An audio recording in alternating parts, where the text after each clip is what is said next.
அமித்ஷா போன்ற அரசியல்வாதிகள் சாதிய வன்மத்தை தூண்டும் காரணத்தால் தான் ஆணவ கொலைகள் நடைபெறுவதாக சீமான் கடுமையாக குற்றஞ்சாட்டினார்.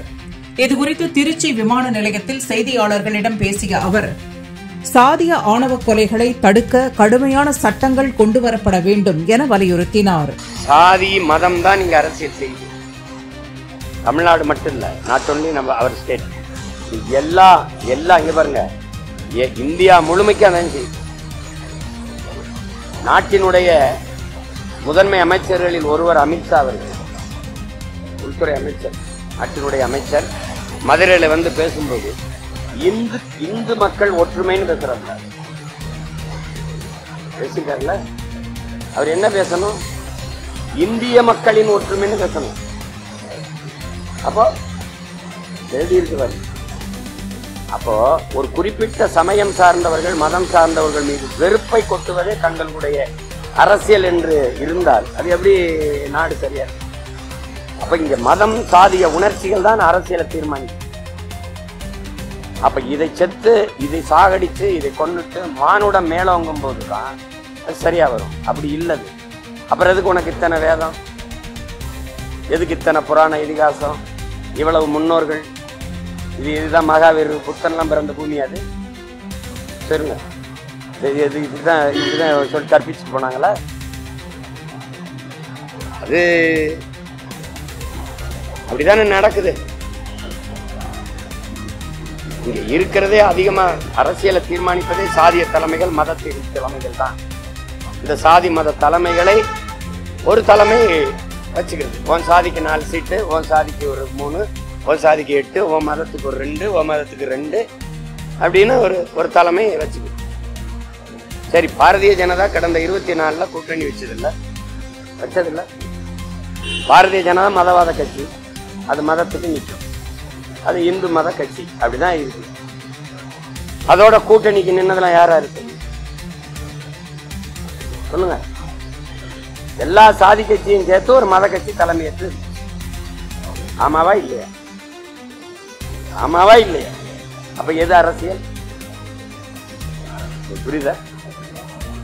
அப்ப அது என்னால் அம்பேத்கர் சொன்னதுதான். இங்க சமபங்கு, சமத்துவம் அப்படிங்கிறதே இது அது சரியா வரல.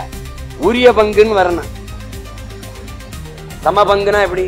பங்களால மாளிகையில் இருக்கிறவனும், கால் தளத்துல குடிசையில் இருக்கிற, பள்ளத்துக்குள்ள குடிசையில் இருக்கிற நானும் எனக்கும் ஒரே சமபங்குன்னா இது ஏற்புடையதா இருக்கா? உரிய பங்குன்னு சொல்லு.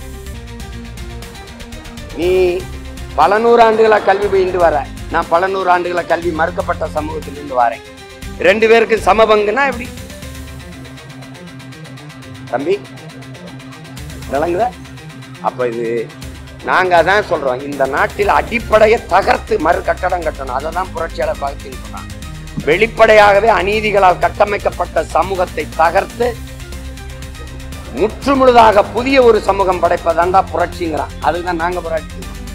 நாங்க அதனாலதான் அடிப்படை அமைப்பு அரசியல் மாற்றம்ங்கிறோம். இந்த அரசியலுக்குள்ள, இந்த அமைப்புக்குள்ள ஒண்ணும் செய்ய முடியாது. ஒரு மண், ஒரு அச்சு, யார் உட்கார்ந்து அறுத்தாலும் ஒரே மாதிரி செங்கல் வரும். ஒன்னு அச்சை மாத்தணும், இல்ல மண்ணை மாத்தணும். புரியுதா? நாங்க அச்சை மாத்திரோம்டாங்கிறோம். பைய ரஜினிகாந்த் போன்றவர்கள், மார்க்கண்டே கட்சி போன்ற நீதியதி அரசர்கள்லாம் சிஸ்டம் ராங்குங்கிறாங்க. நான் அதை தூய தமிழ்ல அமைப்பு தப்பா இருக்குங்கிறேன். புரியுதா?